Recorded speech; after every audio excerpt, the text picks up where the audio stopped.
Hello, in this video I'm going to tell you about the 5 small improvements I've made to my life today in the past 24 hours and everything that has been going on in my life since. And for those of you who do not know me, my name is Duncan Alderdice, and the reason I'm making these videos is to document the journey I take as I become who I am by making small improvements to my life every single day. So number one of the small improvements is in terms of these videos, I'm trying out, like, part of the YouTube mastermind group that I'm a part of is hosting this challenge, but to get like more views on your videos, it's just a sort of thing. It's perfect. The first part was just get up and rolling, have something uploaded. I've already done that. Now the focus is on titles, and so I'm trying to make the titles as well as the hook a bit more relevant. Just trying stuff out. So the next few will be specifically all the same structure to see whether or not, like, if I do it for 2 weeks or even a week and they outperform everything else, then it's like, fuck yeah.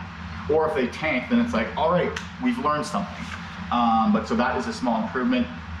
On top of that, I actually have gotten a new subscriber from people from the group. I believe I missed a new subscriber thing, but so first of all, we have, unless I've mentioned him already, Carl Bro, thanks for subscribing. He is actually the leader of the YouTube mastermind group that I'm a part of, so that's fantastic, the school group, as well as Jeff Thompson, thanks for subscribing, who actually is a member of the school group YouTube mastermind thing. So happy to see that that is paying off. Up to the next thing. What is the next thing that is going on that's different? Oh, that's a thing that I want to be focused on, is thinking of more, rather, because I've been focused on what the content of the video is going to be. So then this technically would be the third small improvement, I think. I don't know. We'll see how many it is. What the outcome of the video will be, rather than just what I'm going to talk about it. So I actually can go like, if you watch this video, you will receive this. And even if the result is me talking about the things that I've done to my apartment that have changed, at least someone who saw the video, saw the title and the thumbnail, all was centered around that. So when they clicked on that, what they were looking for was that. Even if it's something that I don't like, I go like, why would someone care about my life? Even if it's something that I can't justify, if the thing that I create is labeled as a thing that is the thing that it is, then at least that is what, then at least I'm successful in that front. And anyone who clicks on it, even if it's less, is they're getting exactly what it is. I guess this was, okay, so first small improvement was titling the videos. Second small improvement was focusing on figuring out the outcome of the video. Third small improvement, we'll say, is to getting back into the habit of being on Hinge. And like I updated the dating profile, added a couple pictures, had 2 girls kind of like proofread it, go like, hey, what do you think of this? Is this bad? There's a couple modifications that I had to change, and I did. But so it's something that, because I remember the town I was living in before was smaller and more French-dominated speakers, whereas now there's a lot more English people. So I can actually like. That was one of the reasons why I decided to move to Montreal. So that's that. I actually also joined a school group, like a dating coaching kind of thing. Again, just to be like figure out what could I be doing better? What are different sort of things? Like there's a course on how to approach women with confidence, and then it's like going like, okay, well, is that something you should be embarrassed about looking into? And I go like, well, no. Because it's like an actual, like, I'd like some clarification on it. What's a way that I can approach that isn't creepy? Less so of like how to get her number, that's not the goal, but just not to come across as a creep. Or more as well as like how to, like, because women can be very subtle and ambiguous with their indications of interest. So it'd be nice to have some sort of qualitative or quantitative ways of indicating. Like there's like nonverbal cues that I'm just reading specifically off what the course is, of like playing with her hair, mirroring your actions, lingering glances, and finding reasons to be near you. Again, all of those are really like subtle kind of thing, but I'm going like, if I can see her playing with her hair and looking in my direction, then it's like, okay, there's at least 2 of the check boxes, as long as she doesn't look like she's sad or busy doing something, like, and I find her somewhat appealing, I should go try it. So I have to overcome that there. I think that's 2, 3.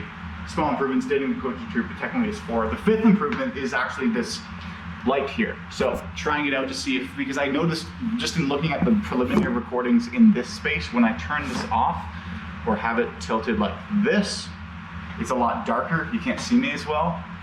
This is better. Again, it is going to be a bit shadowy there. What it is just an IKEA lamp with a combination of diffusers on it. And actually something that I'm noticing too, it's a 6th bonus improvement. We'll do a cool fun tour. So right now I do have an air conditioner running, but the problem with the air conditioner running here is that the air is just gonna be in this room. And there is space over here, which the air can get stagnant. So I bought that fan, and it's like super. The tough part is like, because the bedroom air can get stagnant. And so it'd be nice if there's something pushing the air from this room over to this room in order for that thing to pick up on the humidity and that air to stay a lot more fresh, because instead of having to transfer it all over the place. And at least sitting right here, it feels as though it is cool, funky, and a bit fresher. And I think I just like in terms of things at work, because that's a habit that I want to get back into, is saying the dials and demos booked on the day. So 85 dials in the day, only 1 demo booked. It was an on-the-fly demo, kind of a iffy kind of one, but I counted it on-the-fly demo because he seemed somewhat qualified. No follow-up scheduled, but sent in information. No pipeline rebooked. 3 demos held, but all of them were, like, there was one that at least I got a definitive answer from. And then there was another one which was technically, it was disqualification, but I'm counting it because it was scheduled by something else. And it actually turned into referring someone information that might be useful. So that's that, which then puts me on, so 85, 1 demo booked. So in terms of if we're playing the 150 dial game, we're okay, because 85 plus 3 demos held puts me to, like, 85 plus 75 is 150. I am kind of actualizing it. Maybe I should do more. I should do more because I'm just seeing other people have put up bigger numbers. But I also, these are other small improvements. They don't count as the 5, but I rewrote my list of things that need to be done. One of them is to make a new list, but I think what I'm going to do this time is instead actually affiche it, like stick it onto the fridge, rather than just have it as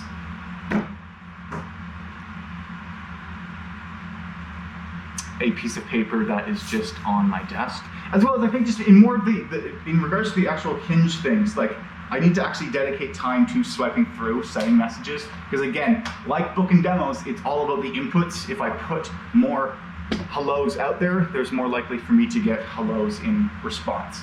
The only thing I can control is whether or not is my inputs. So that is what I'm going to be doing. Clementine Club, thanks for sticking around as always, and remember to believe in yourself, because you're more capable of doing great things than you give yourself credit.